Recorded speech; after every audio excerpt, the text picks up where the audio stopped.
Welcome back. The other day somebody asked me about Samyama, and this is a process where everything in meditation is coming together. So let's get into it.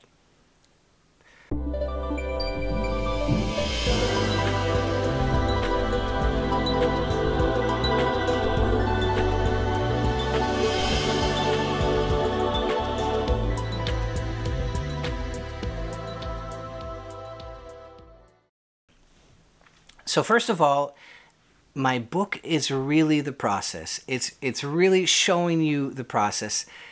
I think I mentioned Samyama. I can't remember if it's that specific term is in here, but it's actually teaching you the real process. So for all of the details, go ahead and look through that, and you're going to understand how it works. I'm going to go over it lightly today. Samyama is three things. As one, they are becoming one.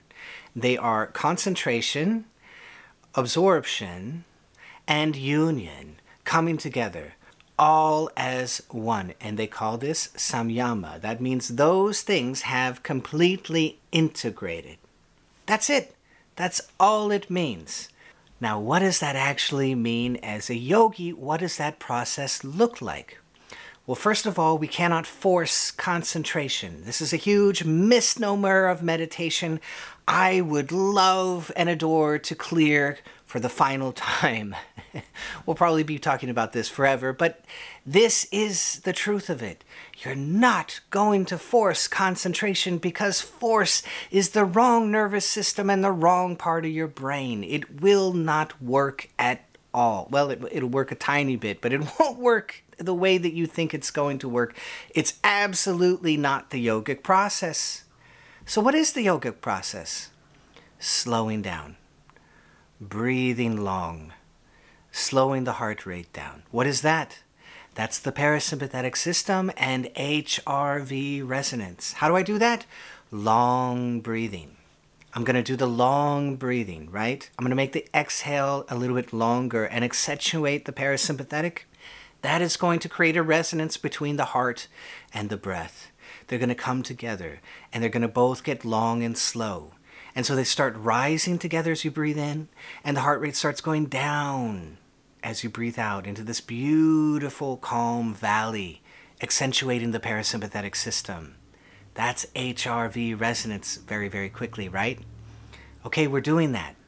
And because of that slowing down and relaxing, and everything is not so jumbled up and crazy, well, now scales are coming off of our eyes. This tension and this stress and this sympathetic system which has been going crazy, it's falling away in the calmness, in the relaxation, in the slowness of the heart and the breath.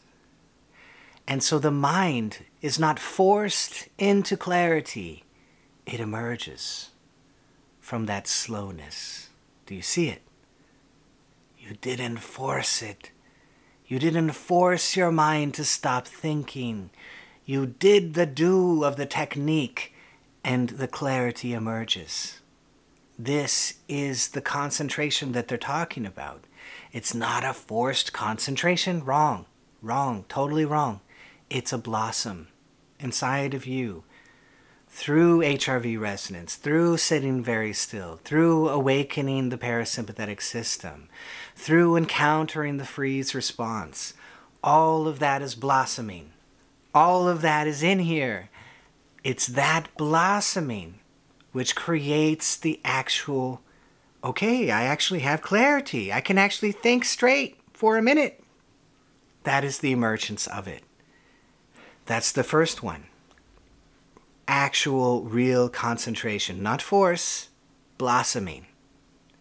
Second, out of that, you begin to unhook yourself from what you think you are. You think you are a body, you think you are a story, you think you are all these processes in the left brain, and you unhook a little bit. and you find that you are absorbing into the space around you. You start to lose the edge of your body, and that's a mini absorption, and it gets bigger and becomes a profound absorption. That's the second step. It came out of the clarity. Out of the clarity becomes the ability to unhook from what you think you are. You couldn't force it. It's nothing to do with killing your ego. It's just having a loose ego that you can kind of, well, that's not really the truth of me. I'm more than that. I'm bigger than that. I am expanding. That's the absorption, and it came out of the clarity. So clarity blossoms absorption, and out of that absorption, it becomes so big and so huge. It takes over all of what you think you are, and the union state blossoms. You didn't force it, because you can't. You can't force these things. They will not be forced. That's the beauty of it. You cannot force it. And that's why you have all these words: surrender, let go, the grace of God. Why do they keep saying this? Because you can't force it. You couldn't force it. You had to be in the right place, do the right thing, and induce it. And then the deep brain, it blossoms. It shows itself. From the clarity comes the unhooking of your left brain, the absorption into perhaps the space around you, or the intelligence around you, or the nothingness around you, or in you, or the pure silence that you encounter. You blossom into that absorption. And that, it grows and it grows and it grows and it grows. It becomes so complete that you lose the body. You lose sight of the body and the breath. Momentarily, just for a moment. You're so into the hugeness of it all. The big holy is just so big.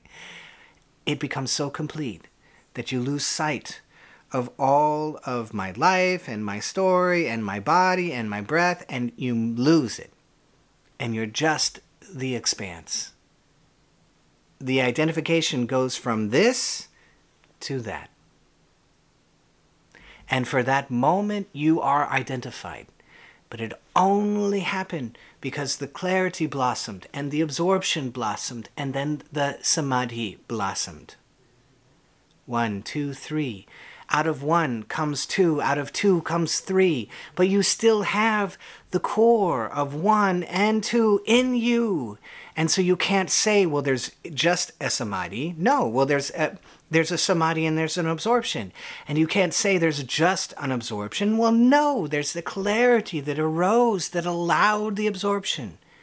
That's what they're trying to tell you. It's so simple. It's not complex. One blossoms the next, right? The second blossoms out of the first, and the third blossoms out of the second. That's all they're trying to say. It's one. The Samyama is one. The emerging clarity, the absorption, and the union become one. That's all they're saying. That's all it is. Very simple. I hope you loved this. If you did, be sure to hit that bell down below so I can see all of you next time.